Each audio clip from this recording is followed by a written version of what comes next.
Hello everyone. In this chapter, we are going to learn about conditional statements with the Python. So what are conditional statements? I will just let you know. Here, I'm just giving you one simple example of conditional statements. Suppose you are taking a variable that is a equals to 200 and you are taking the variable b is equals to 300. And I am comparing these two values that a is less than b.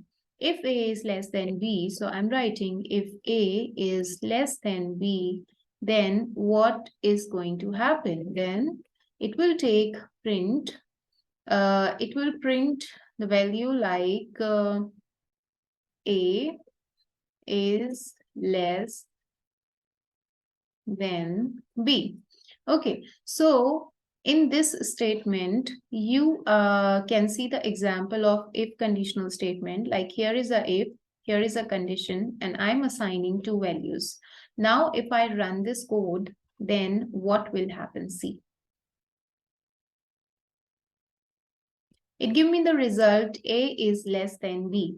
There is very important thing that we need to understand and remember. See, do you see this space when I give any condition, if conditional statement? This space is very important and this we called as indentation. If I will not put this space, I'm just putting it like that, and if I run the code, it will give me the error like this. So make sure that this must be there.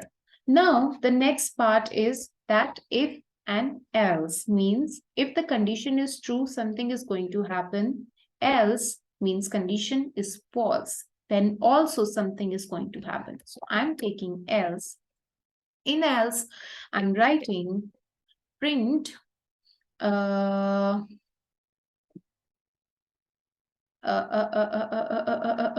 print both are not equal. That's it. Now, what we will do is that here I need to change the condition. I will take it greater than sign. A is greater than B, then it should say that anything. So I can write simply A and B both present. So I'm writing anything, okay, like that. Now, if I run it, I can see A and B both present. Oh, sorry, it's less than sign. That's why it should be greater than, because the condition should have to be false, then else will come. Both are not equal. So as you can see that this condition is become false, then this is going to happen, means else is going to happen. Now, what happened is that sometime we have more conditions here. Then what we will do in this case? If we have more conditions, we can put Elif. Elif, with Elif, we always put conditions. Okay, so Elif A is less than B, then it will print A is less than B. Simple. Now, if I run this code, I can see A is less than B. This is the Elif condition. I put means if condition is false, then it comes to Elif. In Elif, I'm giving another condition and it is true. So it gives me the result. So it is not falling in the else now. But if this condition is also false, then it comes in the else condition. Let's see. So if I will make this condition also as false condition, means A is equals to B. Okay. Now, if I run this code, both are not equal. So now it comes in the category of else. So these are basically the conditional statements, and I will show you there are some mathematical terms we are using for comparing the values. Like I told you is equals to. Now many of you have a confusion that ma'am, how is equals to? Is equals to is only one equals to will be there. And you are showing is equals to for all? No, that's not fair. Okay, I can understand your feelings. See, here are some symbols that we use in computer science, okay, in the programming. Like is equals to is indicating this. Suppose in mathematics, our is equals to is 2 is equals to 2. But in computer programming, our is equals to is 2 is equals to 2. This is equals to. This symbol is not equals to, this is less than, this is less than equal to, this is greater than, and this is greater than equals to. These are comparing the values, okay?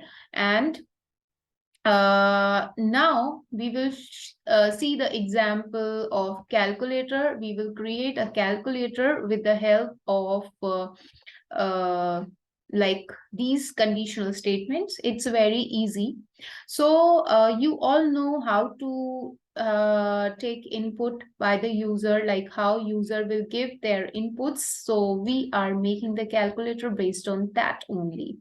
Now I am just sharing my REPL screen to show you this. Okay.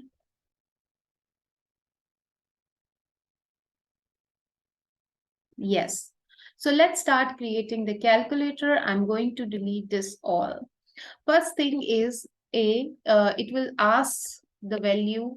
I'm defining that this data type is integer and the user will put first number to calculate. So of course, I'm giving input command and here it will write enter first number.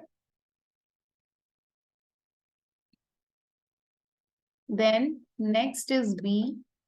B is actually same, so I'm just taking it like I will copy this command and paste it over here. So integer enter, instead of first I will write enter second number. Okay. Now after this C is actually the input which is asking that please select the operation that you want, means please select what you want, addition, subtraction, multiplication, division. So it will select, please select the correct operation. Now addition, it's a string, so you can write anything anyway in the string. Okay, it will show only on the screen. Division, then multiplication. So these are the operations we have. So it will ask for that. Now if I run it, you can simply check this out.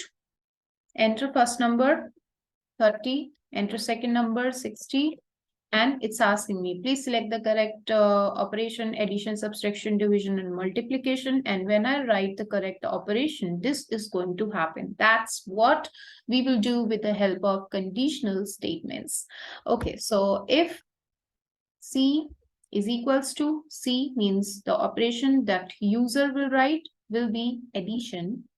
And make sure you have to write exactly the same way it's written there, okay? Otherwise, it will give you the error. Print, then A plus B. That's it. Oops. This should be line number 4. So,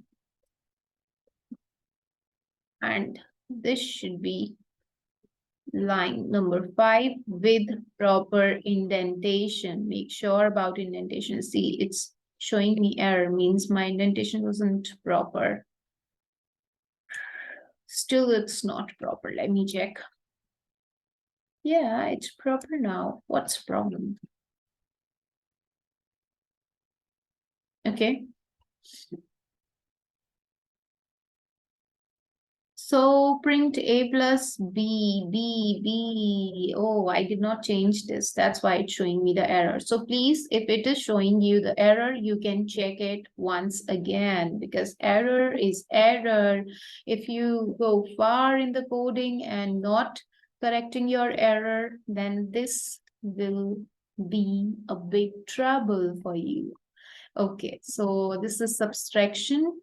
And yeah, we'll put colon over here and we will write for the subtraction that will be, of course, A minus B. It's very easy. Like you can put Elif, this is subtraction. Now, same thing we will do for,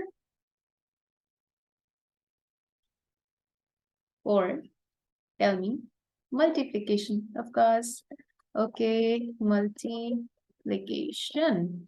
Okay, do I wrote it like that? Yeah, exactly. And for multiplication, we will put asterisk sign. This is the symbol of multiplication only. Okay, don't write any other symbol like X kind of.